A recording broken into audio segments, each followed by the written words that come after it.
Comment adapter sa fabrication de bougies dans les périodes estivales ou si vous habitez dans une région où il fait relativement chaud. Aujourd'hui, je veux vous partager 3 astuces qui vont vous permettre d'adapter la fabrication de vos jolies bougies quand il fait très chaud. Bonjour et bienvenue pour partager avec moi cette vidéo. Je suis Catherine, artisan cirier, et je suis la créatrice de cette chaîne YouTube et du blog fabriquercesbougies.com. Alors n'hésitez pas à visiter mon blog, à télécharger mon guide qui se trouve dans le lien sous la vidéo. Je vous partage différents conseils et vous aurez l'opportunité d'avoir une recette exclusive pour réussir votre première bougie. Commençons par le première astuce. Alors, vous allez me dire, ça semble une évidence, mais il faut choisir les bons ingrédients. Alors, qu'est-ce que ça veut dire choisir les bons ingrédients?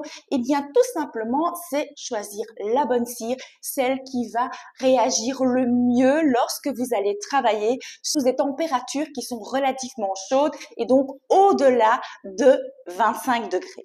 Alors, il y a différentes cires et comme vous le savez, je l'ai déjà partagé dans de nombreuses vidéos, la température est un élément crucial quand vous réalisez des bougies pour avoir un fini parfait.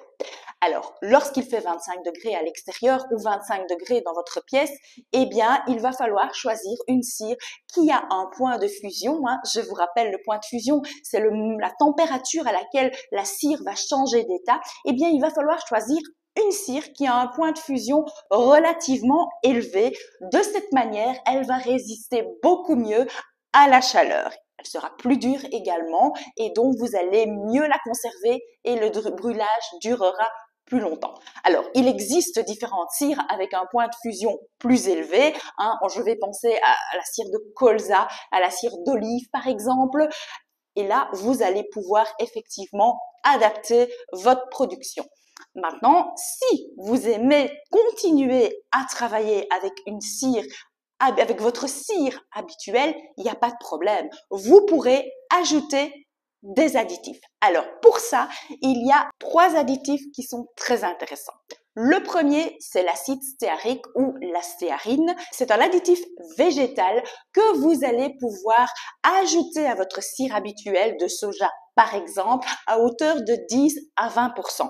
Ça va augmenter le point de fusion de votre cire habituelle et ça va également, bien sûr, prolonger la durée de vie de votre bougie et elle résistera parfaitement à la chaleur. Le deuxième additif que je vous conseillerais, c'est la cire d'abeille. Et oui, cette cire a un pouvoir incroyable en tant qu'additif parce qu'elle a un point de fusion très élevé. Vous allez vous situer aux alentours de 75-78 degrés, ce qui va de nouveau permettre à votre bougie de mieux résister à la chaleur. Alors, vous allez doser cette cire à hauteur de 5 à 10% maximum.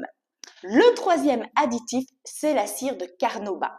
Cette cire, à nouveau, a un point de fusion très élevé et ça va avoir le même effet que l'acide stéarique ou que la cire d'abeille. Vous allez augmenter considérablement le point de fusion de votre cire habituelle et donc elle résistera mieux à la chaleur. Cependant, si vous me connaissez et que vous me suivez, je vous ai déjà souvent expliqué que lorsqu'on change un ou l'autre paramètre de son mélange de production, il faut bien sûr adapter la mèche de votre bougie. Pourquoi? Ici, je viens de vous expliquer que pour résister à de fortes chaleurs et pour mieux travailler votre production, vous allez augmenter le point de fusion de votre mélange. Donc, vous allez d'office devoir retravailler le calibrage de votre mèche. Et il y a beaucoup de chances que vous alliez devoir prendre une mèche plus puissante pour qu'elle puisse donner suffisamment de force et d'énergie pour avoir une piscine totalement uniforme jusqu'au bord de vos contenants. Alors, une fois que vous avez choisi des additifs, vous avez augmenté le point de fusion de votre mélange, vous allez évidemment colorer peut-être et parfumer certainement votre bougie. Alors, à nouveau, vous allez devoir choisir des colorants qui résistent bien à la chaleur. Ça, c'est important également. Et pour ça, en général, les colorants liquides fonctionnent relativement bien. Je vous dirai d'éviter les pigments purs qui auront tendance à laisser passer un peu leur couleur dans votre cire et à sointer. Concernant les parfums, alors vous le savez, je vous en ai déjà parlé lors d'une précédente vidéo, les parfums à nouveau ont un point d'éclair. Donc ce fameux point d'éclair, c'est la température à laquelle votre parfum va s'évaporer, pourrait même brûler s'il était à l'état pur, et donc votre bougie ne sentira plus.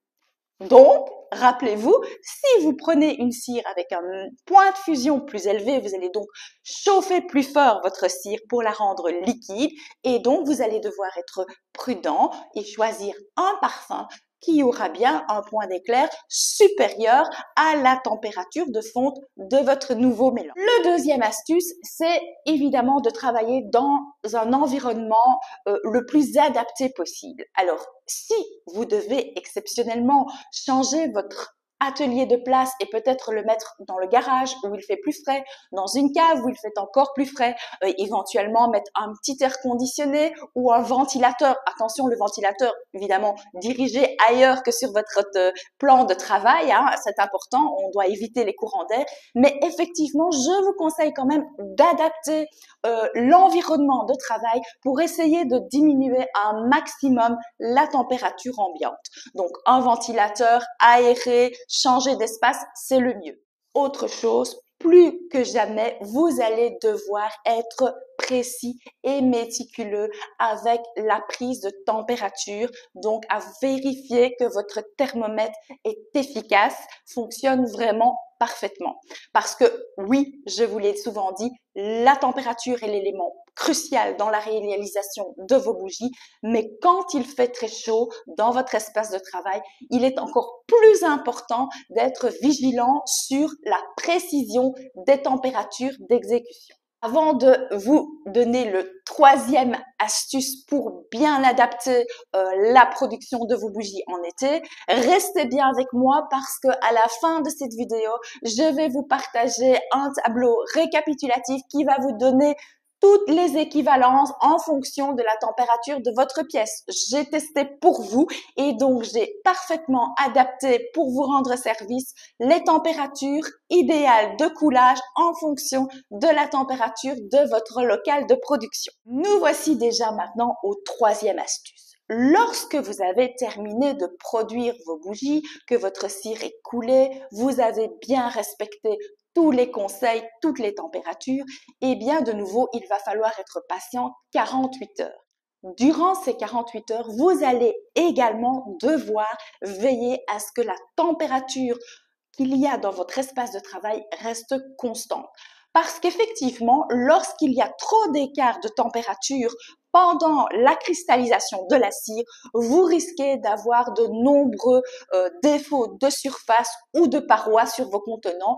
Donc, il sera primordial, si vous avez adapté les conditions de travail de votre atelier, de veiller à maintenir les mêmes conditions pendant 48 heures. Si vous avez utilisé un refroidissement d'air, que vous avez adapté la température à 20-22 degrés dans votre atelier, il faudra vraiment que vous veillez à continuer à faire fonctionner votre air conditionné ou votre ventilateur pendant 48 heures pour que cette température reste vraiment constante. C'est vraiment important. Donc, pensez-y quand vous allez adapter votre condition de travail. Une fois les 48 heures terminées, eh bien, je vous conseille d'emballer déjà vos bougies dans un carton. Évitez le plastique, hein, ça risque de sointer, de coller. Vous emballez vos bougies dans un papier de soie, dans un carton.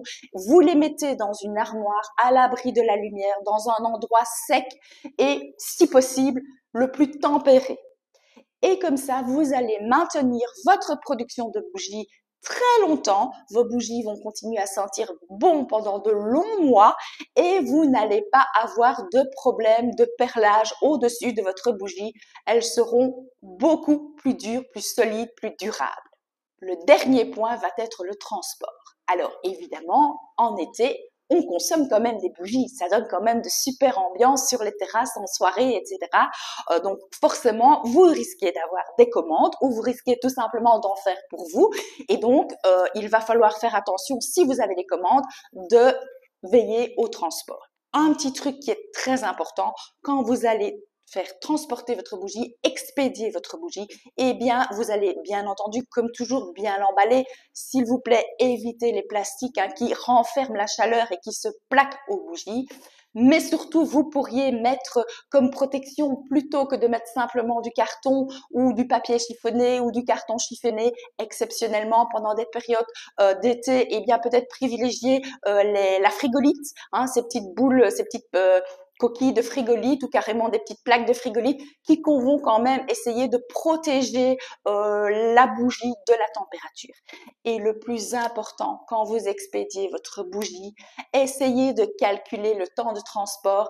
Évitez d'expédier une bougie pour laquelle vous savez qu'il va falloir 2 à 3 jours de transport à la veille d'un week-end parce que votre bougie risque fortement d'être stockée ou de rester dans la remorque d'un camion sous une bâche en plein soleil. Et alors là, je ne vous dis pas la température qu'il risque d'y faire. Et là, votre bougie va avoir vraiment beaucoup de mal. Même si vous avez pris toutes les précautions du monde, votre bougie aura beaucoup de mal à arriver impeccable chez son destinataire. Et voilà, nous sommes déjà à la fin de cette vidéo. J'espère qu'elle vous aidera à produire de jolies bougies en période estivale et que vous pourrez être fiers de nouveau de vos créations.